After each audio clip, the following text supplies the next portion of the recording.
Pada video ini, kita sampai pada argumen pamungkas yang sangat sulit dibantah Muslim.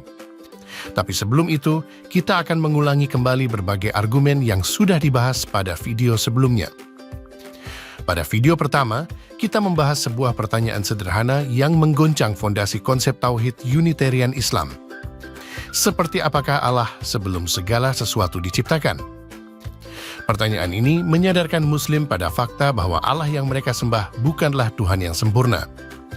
Sebelum segala ciptaan ada, Allah itu ternyata sendirian, kesepian, dan sifat kasih-Nya, jika itu ada, hanya berupa potensi yang tidak pernah teraktualisasi.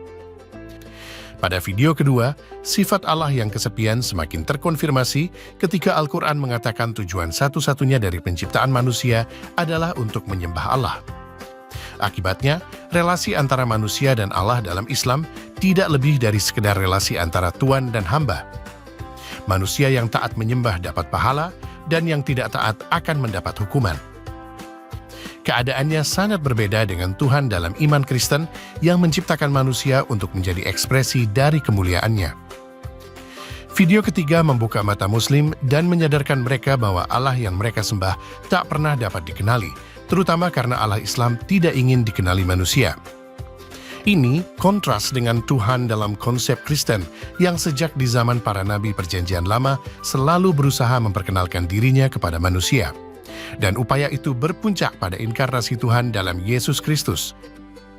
Ini menimbulkan pertanyaan besar. Mengapa Allah Islam tidak ingin dikenali manusia? Apa yang ingin disembunyikannya dari manusia? Video keempat membahas perbedaan mendasar karakter Allah Islam dan Tuhan yang dipercaya Kristen. Allah Islam adalah Tuhan yang sepenuhnya transenden sehingga mustahil dikenali manusia. Sebaliknya, Tuhan dalam iman Kristen tidak hanya transenden, tapi juga imanen, yaitu hadir dalam kehidupan manusia. Dengan demikian, orang Kristen dapat mengenal dan mengasihi Tuhan yang mereka sembah, sementara Muslim hanya bisa menyembah Tuhan yang tidak dapat mereka kenal. Video kelima membahas perbedaan konsep kesempurnaan Tuhan. Dalam Islam, gagasan tentang Allah yang sempurna ternyata hanya berupa asumsi dan klaim verbal saja, tidak lebih. Sebaliknya, dalam ajaran Kristen, kesempurnaan Tuhan tercermin secara nyata dalam tata ciptaannya.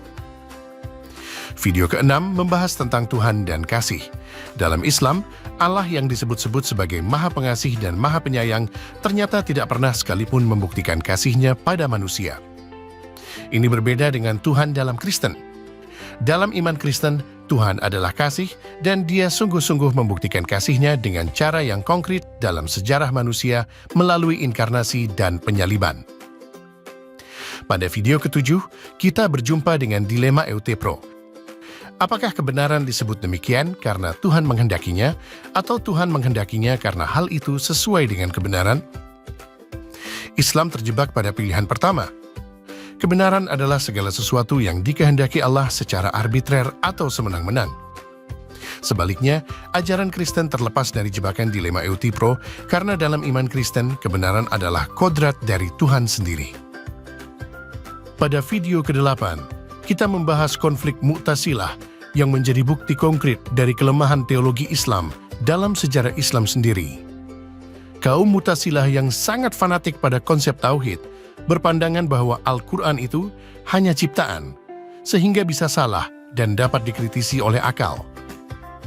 Pandangan ini ditentang keras oleh kaum Asy'ariyah yang menyatakan Al-Quran bukan ciptaan, tapi ada bersama-sama dengan Allah sejak semula tanpa melanggar prinsip Tauhid. Ironisnya, upaya Islam untuk mempertahankan diri dari serangan kaum Mu'tazilah justru mencomot konsep Trinitas yang mereka sangkal. Pada video ke-9, konsep Trinitas yang dipercaya iman Kristen dibahas sebagai konsep ketuhanan yang paling koheren dan masuk akal dari semua konsep ketuhanan yang ada. Penjelasan tentang Trinitas yang koheren dan logis ini dimungkinkan dengan melihat keterkaitan antara konsep Trinitas dengan elemen-elemen dasar pembentuk kehidupan. Sekarang, di video ke-10 ini, sampailah kita pada argumen pamungkas. Disebut argumen pamungkas karena argumen yang sangat kuat ini mengambil inspirasi dari kebijaksanaan Salomo dalam sebuah kisah yang sama-sama dikenal oleh Kristen dan Islam. Kristen mengenalnya dari kitab suci, yaitu 1 Raja-Raja 3 ayat 16-28. Dan Islam mengenalnya dari sumber-sumber hadis, seperti Sahih Bukhari dan Muslim. Dalam kisah tersebut, diceritakan tentang dua perempuan datang menghadap Raja Salomo. Keduanya sama-sama mengaku ibu dari satu bayi yang masih hidup. Keduanya sama-sama tidak mau mengalah. Tidak ada saksi kejadian dan tidak ada bukti fisik, karena pada masa itu tes DNA belum dikenal. Secara hukum, tidak ada cara untuk memutuskan siapa yang benar. Lalu Salomo melakukan sesuatu yang mengejutkan. Dia memerintahkan bayi itu dibelah dua dengan pedang, dan masing-masing perempuan mendapat separuh. Perempuan pertama langsung setuju, supaya jangan untukku ataupun untukmu penggalah.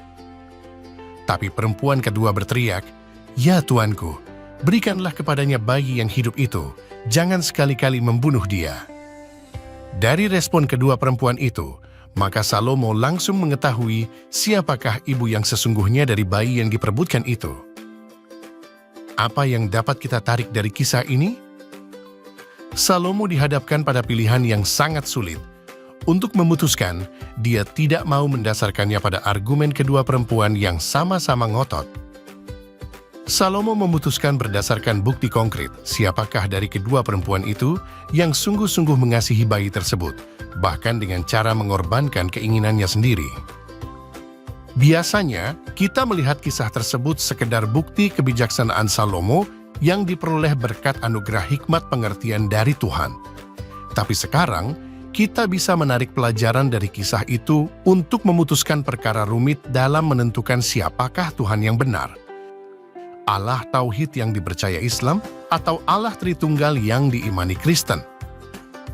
Video-video sebelumnya, dari yang pertama hingga yang ke-9, sudah memberikan berbagai argumen yang sangat cukup untuk menunjukkan siapakah Tuhan yang sejati.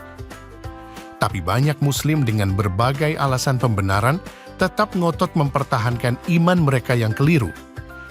Bagi Muslim dengan kedegilan tingkat dewa ini, tinggal satu argumen tersisa yang mustahil mereka jawab dengan memuaskan. Tuhan yang mana yang sungguh-sungguh mencintai manusia dan bahkan rela berkorban demi manusia? Sanggupkah Muslim memberikan jawaban atas pertanyaan hikmat Salomo ini? Saya akan tutup channel ini jika ada Muslim yang sanggup menjawabnya. Islam menyatakan Allah itu Maha Pengasih dan Maha Penyayang. Tapi tak ada satupun momen sejarah di mana Allah Islam ini pernah membuktikan kasih-Nya pada manusia, tidak satupun. Kasih Allah Islam hanyalah sebatas klaim dan asumsi.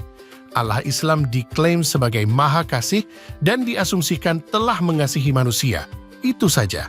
Tapi soal bukti konkret, nol besar. Ini kebalikan dengan Allah Tritunggal yang dipercaya dalam iman Kristen. Karena Tuhan itu sempurna dan tidak pernah berubah, maka cukup satu momen sejarah yang membuktikan kasih Tuhan sudah dapat menjadi bukti sempurna bahwa Tuhan itu sungguh-sungguh mengasihi manusia. Dan Ia mengasihi manusia dengan kasih yang sama sejak manusia pertama hingga akhir zaman. Dalam iman Kristen, momen pembuktian itu sungguh terjadi di sejarah konkret, yaitu pada saat inkarnasi dan penyaliban Yesus Kristus, Sang Allah Putra. Itu terjadi kurang lebih 2000 tahun yang lalu. Dari perspektif Allah Bapa, Ia mengasihi manusia sedemikian besar sehingga rela mengorbankan anaknya yang tunggal untuk menyelamatkan manusia. Dari perspektif Allah Putra, Ia telah menunjukkan kasih yang terbesar dengan mengorbankan nyawanya sendiri di kayu salib demi keselamatan manusia. Muslim bisa saja terus membantah atau memutarbalikan fakta soal penyaliban, tapi fakta ini tetap tidak tergoyahkan. Allah Tritunggal yang diimani Kristen bagaimanapun sudah terbukti mengasihi manusia, sementara Allah Tauhid Islam tak punya bukti apapun selain sekedar klaim dan asumsi. Maka Tuhan yang sejati adalah Allah Tritunggal, bukan yang lain. Setiap orang Kristen bisa memanfaatkan argumen pamungkas yang diambil dari hikmat Salomo ini sebagai pertanyaan mematikan yang tak akan sanggup dijawab oleh setiap Muslim. Seluruh perjalanan argumentasi ini tersusun lengkap dalam buku Islam dan Akal Sehat. Buku ini adalah undangan untuk siapapun yang mau mencari kebenaran bukan dengan iman yang buta, tapi dengan kejujuran yang penuh dan keberanian intelektual yang sejati. Dapatkan bukunya sekarang, linknya ada di keterangan video.